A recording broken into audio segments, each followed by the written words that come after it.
Tout commence avec Devin, qui prépare son sac pendant que Yagmur se prépare à sortir. Devin profite de ce moment pour lui demander si elle a déjà parlé à Ceylan concernant la Roumanie et si elle sait où en sont les choses. Pendant ce temps, Leila quitte la table et s'isole pour avoir une conversation téléphonique. De son côté, Ceylan reçoit un message lui annonçant qu'elle recevra prochainement une adresse, ce qui semble lié aux événements en cours. À la maison, Hülya donne une consigne à sa famille. Si Aslan demande des nouvelles de sa grand-mère, tout le monde devra lui dire qu'elle va bien. Peu après, Aslan revient avec de nombreux sacs à main. Son retour fait plaisir à la famille et l'ambiance devient momentanément joyeuse. Plus tard, Hülya prend Aslan à part et lui annonce qu'il a besoin d'un avocat. Aslan est ainsi confronté à une nouvelle complication. Peu après, Hülya reçoit à son tour un message d'Ibrahim. De son côté, Yagmur reste marquée par son passé. Elle repense à la nuit tragique qu'elle a vécue 5 ans auparavant, faisant ressurgir des souvenirs douloureux. Lorsque Devin et Yagmur prennent la route, elle remarque rapidement qu'une voiture les suit depuis leur départ. Elle commence à se méfier de cette présence derrière elle. Dans le véhicule qui les suit se trouvent Turgut et Aslan, accompagnés d'autres hommes. Devin décide finalement de ne plus continuer à être suivie. Elle arrête sa voiture, descend et confronte directement le jeune conducteur. Elle le menace afin de savoir pourquoi il les suit. Après cette confrontation, Devin explique à Yagmur que contrairement à ce qu'elle pouvait penser, le jeune conducteur n'a pas été envoyé par Aslan. Une fois remontée dans la voiture, Yagmur reste extrêmement anxieuse.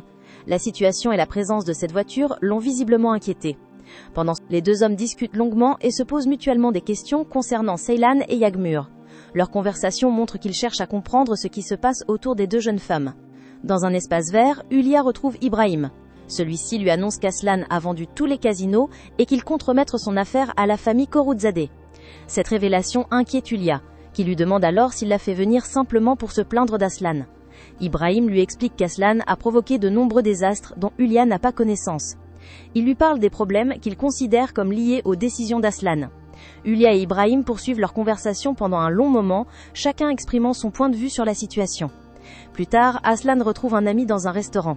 Il commence par lui demander comment il va et s'intéresse notamment à son mariage. La discussion entre les deux hommes semble pourtant avoir un objectif beaucoup plus important. Pendant ce temps, Tian fait un rêve dans lequel il se retrouve en pleine séance avec Devin. Il lui parle et Devin lui annonce qu'elle est tombée malade. Elle lui fait comprendre qu'elle ne pourra plus continuer les séances avec lui et lui annonce que cette séance sera la dernière. Tian finit par se réveiller en sursaut. Il comprend alors que toute cette conversation avec Devin n'était qu'un rêve.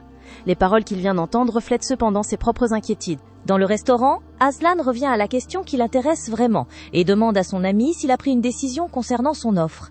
Son interlocuteur répond de manière indirecte, avec de nombreux sous-entendus. Pendant cette discussion, Turgut et Ekrem gardent les yeux rivés sur Aslan et son invité.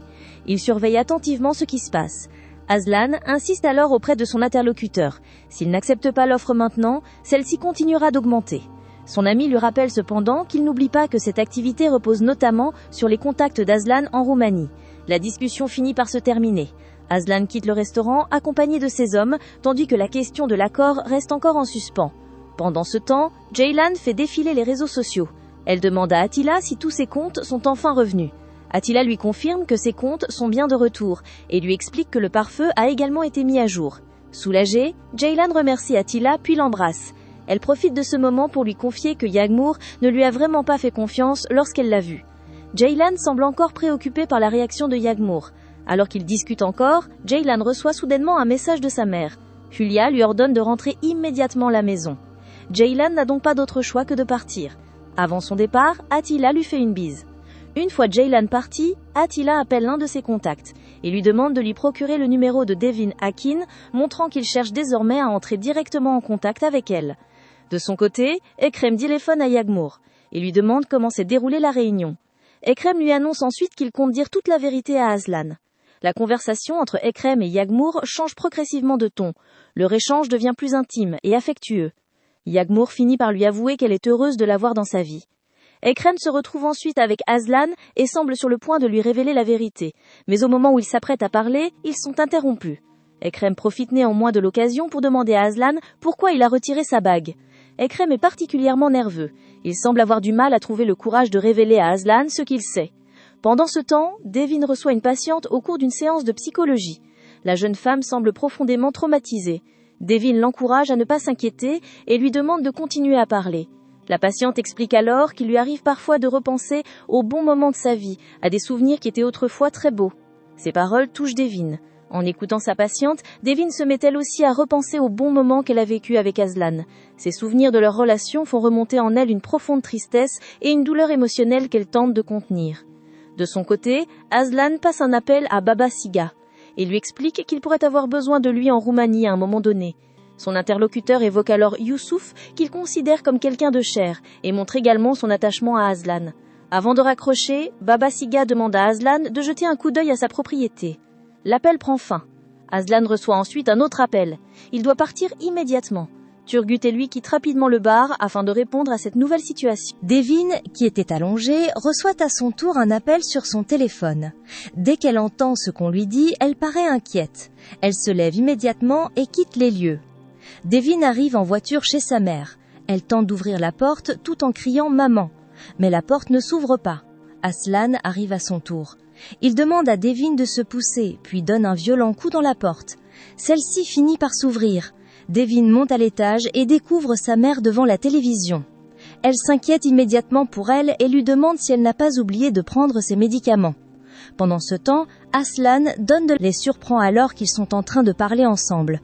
Elle demande directement à Mahmoud pourquoi il a appelé Aslan. La présence d'Aslan crée immédiatement une tension entre lui et Devin. Les deux se parlent avec beaucoup de fierté et d'orgueil.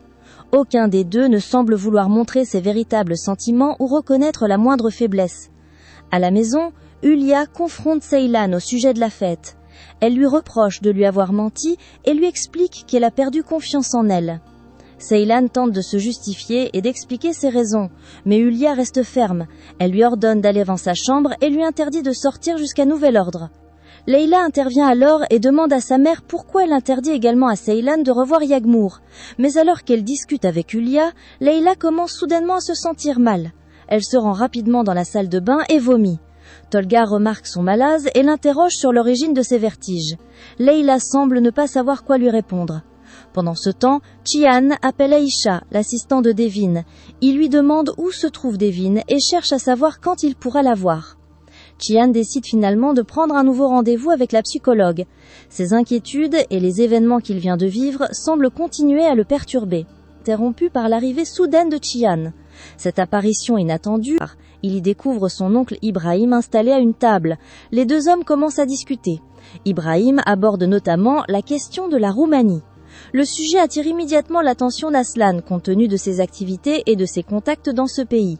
La conversation entre les deux hommes se termine finalement. Aslan apprend alors qu'un colis lui a été livré 2 semaines auparavant, à l'époque où il se trouvait en Roumanie. Intrigué, Aslan se rend dans son bureau pour voir ce colis. Sur sa table, il découvre un cadeau accompagné d'une note. Au même moment, Hulya l'appelle pour lui demander s'il compte venir dîner avec la famille. Aslan lui répond qu'il a énormément de travail et qu'il ne pourra pas se joindre à eux. Aslan se concentre alors sur le cadeau. Lorsqu'il l'ouvre, il découvre une photographie de lui avec Devin. Cette photo le bouleverse. En la regardant, Aslan repense immédiatement à Devin et aux nombreux souvenirs qu'ils ont partagés.